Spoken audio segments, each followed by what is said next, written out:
முழு பிரபஞ்சத்தையே ஆளும் கிருஷ்ண பரமாத்மா ஏன் சகுனியை ஆரம்பத்திலேயே கொல்லவில்லை? சகுனி செய்த ஒவ்வொரு சூழ்ச்சியும் கிருஷ்ணருக்கு முன்பே தெரியும். ஆனால் கிருஷ்ணர் ஒருபோதும் சகுனியை தொடவில்லை. ஏன் தெரியுமா?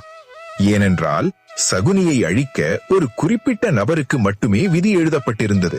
அதன் பின்னணியில் இருக்கும் ரகசியம் இதோ. பாண்டவர்களிலேயே அமைதியானவன் என்று கருதப்படும் சகாதேவன் உண்மையில் எதிர்காலத்தை கணிக்கும் ஆற்றல் கொண்டவன்.